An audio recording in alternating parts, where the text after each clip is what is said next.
Man, welcome back. Yet another Friday, Hustle Rite Friday. I got my boy Channon with me today. Yes, sir. You know, young city legend. I had to bring somebody on the ground level that's really doing this in the entrepreneurial field to the table. You know, for the people who don't know, Hustle Rite Friday, we're gonna get into what bro does as an entrepreneur. We're gonna play some dominoes, and then we're gonna go through a series of questions, and then we're gonna give you some insight to what we're doing in this field. So really, bro, the first question I would say, I'm gonna watch the dominoes, but the first question is, I won the first match off camera. where you from? I'm from Los Angeles, California, born and raised. Gotcha. So what high school you go to out here? Crenshaw High School. I'll let you pick first. So growing up, going to Crenshaw High School, growing up in South Central Los Angeles, what were some of the hustles that were popular around your neighborhood, around, you know what I'm saying, where you grew up? You know, I grew up off of 55th and Western. Yep. 15. Ooh, And, you know, my mom and dad were big drug dealers in the 80s. So I've always seen that growing up. But when I was in middle school, I always been a gambler. So I was playing Get Like Me, Pitch, all that. Every day, trying to make it happen. And then my 7th grade year, I met one of my homeboys, and he was selling chips and juice. Mm-hmm. So I told him, let me work for him. He like, all right, cool. He used to pay me $15 a day. I sell out for him. 7th grade, that's cool. $15 a day. You eating. Yeah, you eating. You get to do shit on the weekend. Whooping me the first shit. This is crazy. You get to do shit on the weekend with your money and all that. So I started selling chips and juice in 7th grade before somebody else. And then when I got to high school, everything just translated. You know, I was selling chips and juice for Desto. For Doug? For Doug. That's crazy.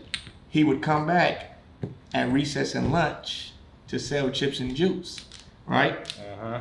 So then I told bro, like, you ain't even got to come back. Like, just come after school. Me. Give it all to me.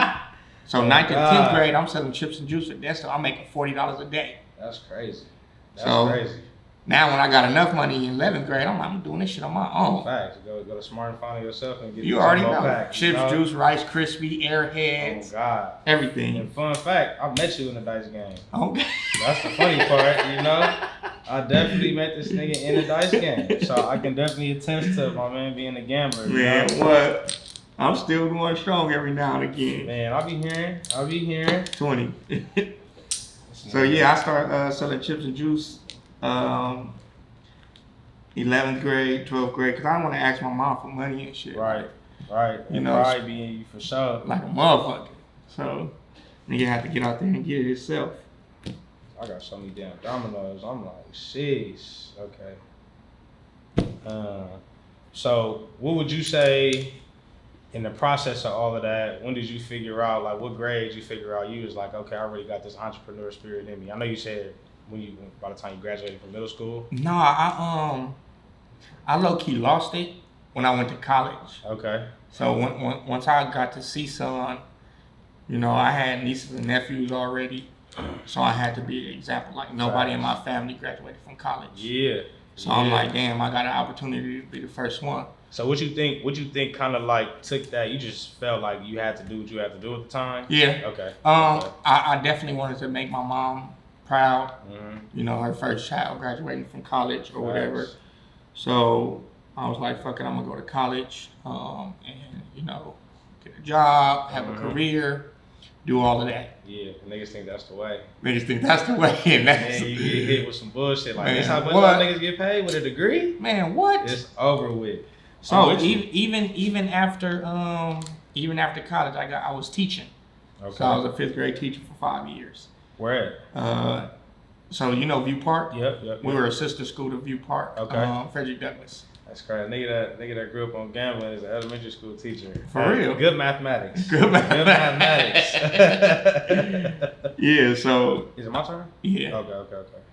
So I started teaching, but man. I took a dub too.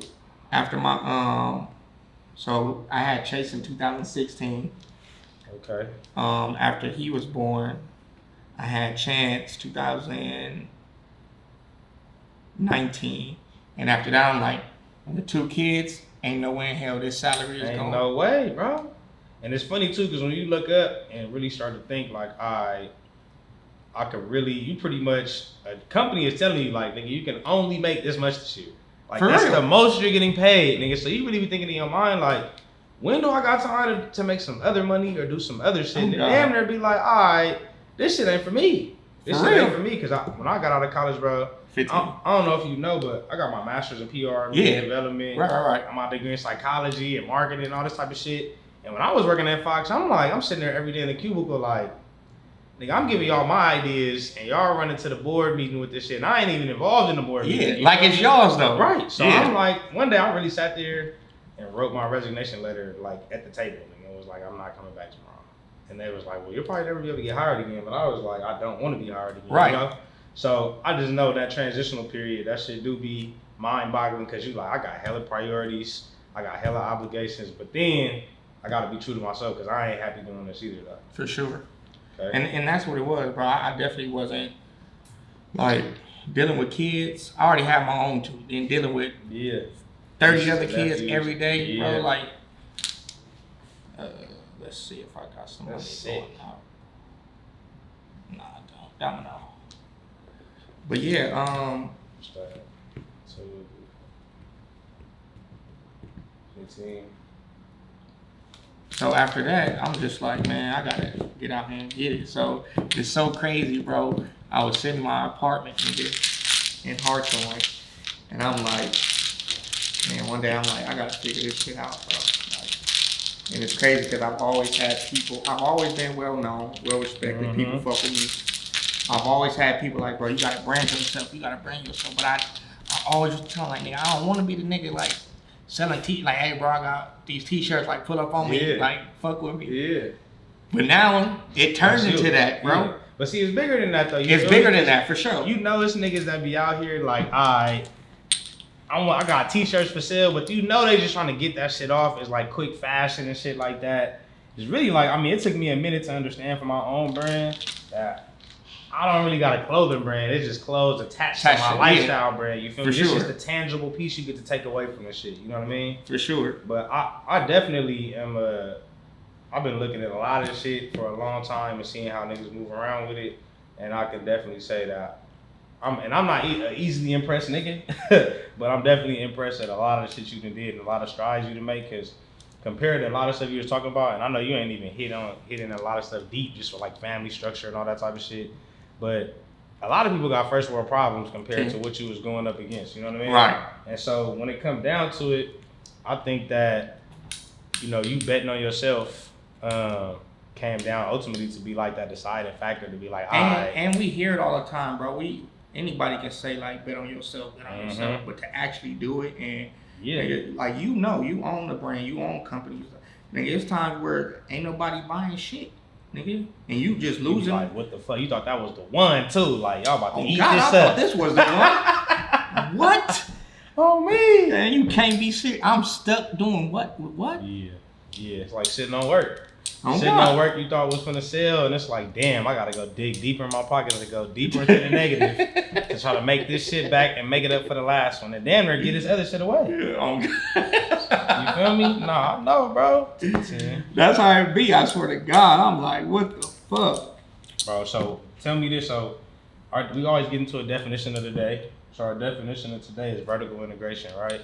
So vertical integration is pretty much, in layman terms, not outsourcing. What Nip said, all money in. You know, in my practice, we like to use all our own videographers, photographers, keep the brand consistent, keep the vision consistent. But I'm interested to know how that applies to Fully Loaded. I know you said to me earlier, like, you got your whole staff and they really travel to all your business ventures, whether they getting paid for it or not. Right. But they involved in everything you got going on. So my main concern when I started this, bro, was not like the first year I wanted to build everything on my own. I had famous people, you know, celebrities hit me, hey bro, I want to invest, like just niggas we know from the city. Yeah. I want to invest. I got cousins in the NFL, they like, I want to invest. I'm like, I want people to fuck with Fully Loaded because they want to. Yeah. Like, we don't go buy Vans because Chris Brown wore Vans at the concert. Right. Like, and they make the most expensive shoes. That's we fuck with brands everybody. because they comfortable. We like them. They're affordable. Mm-hmm. So I want people to see Fully Loaded like, damn, bro. Not because that next Blast wore it. Exactly. You get what I'm Because saying? the brand gonna be. It's damn near like a one-hit wonder song. Like, right. Shit just went viral one time. Exactly. And now that's why niggas. Now where everybody else at.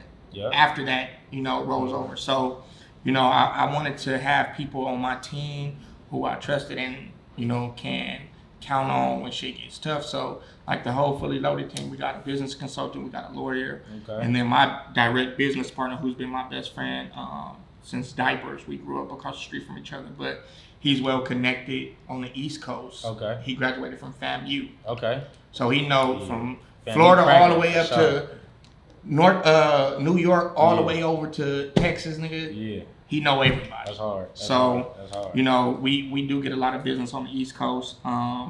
So to answer your question about the definition, I like to use people who I've been knew doing what they were doing. So like Draymond, he does a lot of my videos. My boy Jasper, he does a lot of my videos and for my content. Even working with the girl with the ice cream truck, like I knew her through other people, so it was an experience like to deal with her and have a business with her. But like you said, if we keep this inside of our culture and like, cause it's easy for people to come in, like how many niggas from out of town came and got on before niggas that grew up here. Yeah, that don't make no sense. More than people than grew up here for the most part, for real. So. And it's no hate to them because they look like us, but the shit that y'all doing over at Eagle, like all the females y'all using, them personally. That's the type of shit I'm trying to be on. Right. It means something. Build from within, for sure. For sure. Because too, it's like you an owner, bro. All information that you dealing with is pertinent information. You feel me? Like that shit is not to be dealt with lightly. So it's like the people who you trust with that information gotta take that shit just as serious as you. Even if they not making as much money as you, or even if they not as front facing as you, they gotta know that they brand or the way they doing this is an integral part of the company. Because ultimately, we all see this shit being a corporation, right? Right. Like, so in the midst of being a corporation, none of us are gonna be doing the jobs that we're doing right now once the company scales out to be a big, giant, multi-million-dollar company, right? So in the grand scheme of things, the people who are in these beginning positions are the people who are setting the precedent for how this section of the company is ran for X amount of years, right? So like Allison, Aaron, they doing their shit in the company. The way that they set the marks, the benchmarks of how businesses ran, 10 years from now, that manual basically gonna be written off of how Allison ran the program, how she ran the calendar, the email, responded, all that type of stuff. So yeah, bro, this shit is definitely like, it's just crazy to see other people, because you don't really run into that many people out of all your general friends that really be on some progressive shit. Like niggas want to support you, but niggas may not be go-getters in the same realm as you, to where you can't learn from them all the time. You know what I mean? Let me tell you, bro. When I started this shit, it was March 6, 2020. And I told myself in January, once I get my taxes, I'm gonna take all that money and I'm gonna start a cannabis company. And that's how I started. And I think I got like $6,700 back. Yeah. Literally, nigga. Like, dumped it all into it. Packaging, the cans, the weed, everything, bro. Sitting in my 1-bedroom apartment, bro, with my business partner every day. Yeah. Nigga, and like, a year later, we doing numbers. I bet you niggas think like, this shit is just coming out of nowhere. Like, it's easy. It's not, like, bro. Nah, it's nigga. Not. Like, that's a process. Like, labels, all that shit, branding, shooting video, that take time. Time is money. Paying for other people's time, getting on their schedules. That shit is crazy. I for sure done lost a lot of money in this shit, bro. Facts. But it feel good though. It feels what I'm saying? Because you put it towards something where you like, all right, that didn't work, but I know not to do that shit no more. Right. And you can't pay for nothing better than a personal experience. Right. You know what I mean? So that leads me to my next segment. It's hustling right versus hustling wrong. So I want to know one aspect of how you was hustling backwards, and then how you ended up correcting that. I'll start with hustling right. Just learning from my mistakes. growing up, we always see like, you know, niggas selling drugs, whatever, doing what they doing, robbing, stealing, whatever. But then they'll turn around and, you know, losing in a dice game or trick on a female or buy some shit, like whatever the case may be. So my thing is gambling, bro. Right. Like, you met me in a dice. The thrill of shooting dice, the thrill of gambling, the thrill of taking the nigga money, all of that shit. So, do I win all the time? No. So, like the first 3 months of Fully Loaded, nigga, I ran up like 50,000. Nigga, I was getting all type of deliveries. 2 in the morning, I'm coming. You call me 4 in the morning, you want an ounce, I'm coming. I gotta get every dollar, bro. I know by December I want me a Tesla. Cashed out. You said that, and it happened. I went to buy me a Tesla for Christmas and cash out on it. So I gotta do everything in my power to get to that point. This is all on footage, by the way. So I would made like 50,000 the first 3 months, but I'll go lose 10,000 in a dice game. Go lose 15,000. I ain't tripping. I get that back. I used to tell myself I make $300 a day. I got 9,000 at the end of the month for sure. That's my goal. $300 a day. Still to this day. Proper planning. For sure. So I know if I lose 10, for the rest of the month, if I don't gamble and make $300 a day, that's gonna add up for that. That's gonna take care of that. But it didn't go that way all the time. So you know, just learning from that, understanding, you know, the importance of, you know, how I want my kids to be raised.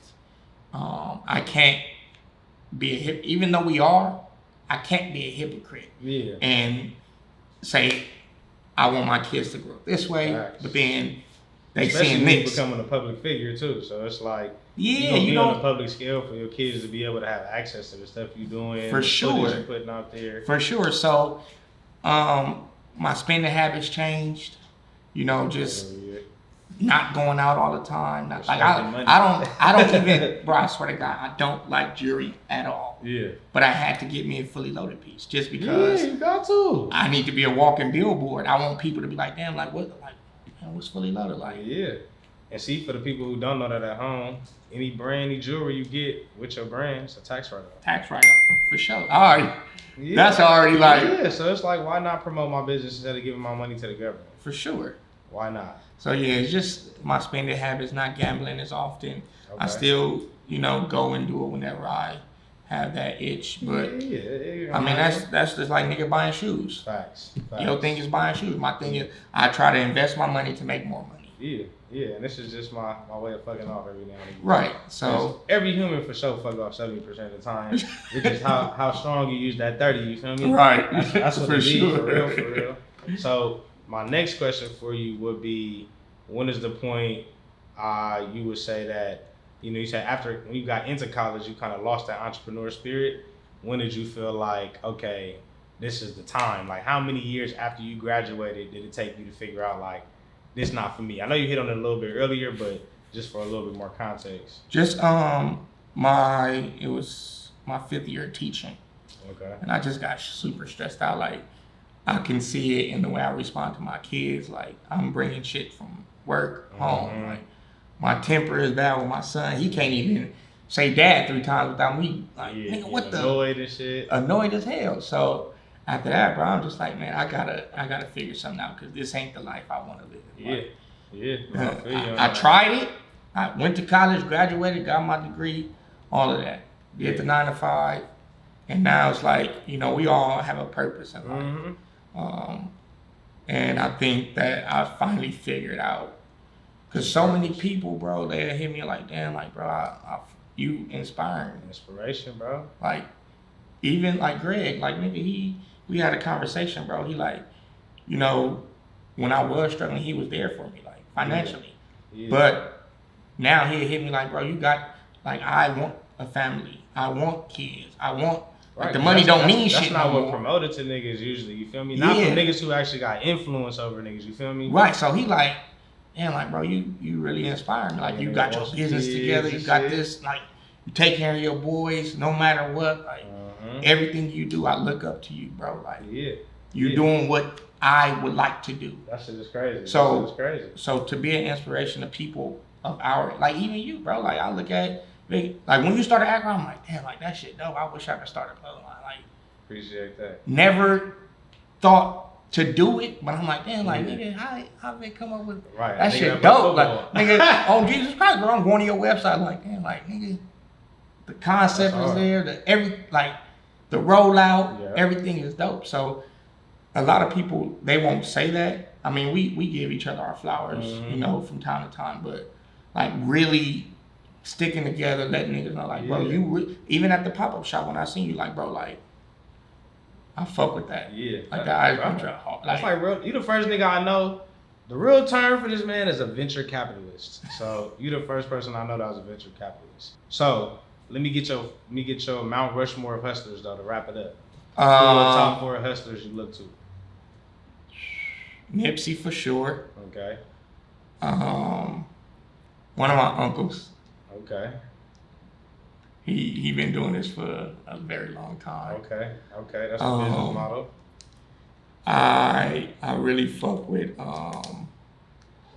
Louis Tay. Oh, out the blue. Yeah, out the blue. Definitely a person in the city.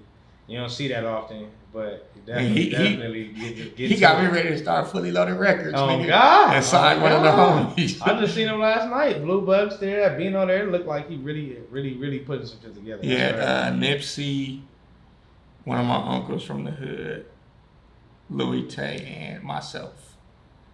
I gotta put myself up there because I know that, you know, I'm always bet on myself, and I'm gonna hold myself accountable. No matter what. So absolutely. Yeah. I appreciate you coming having a conversation. All the time. Hey, this the first domino game I really lost though. I already whooped my ass today. For sure. But you know, until the next Friday, we're gonna be back. Hopefully we have my boy Channon back on another Hustle Rite Friday to talk about some more business, see some more stuff he's been doing, progressing in the community. Tap in with us every Friday. Holla. Fully Loaded forever.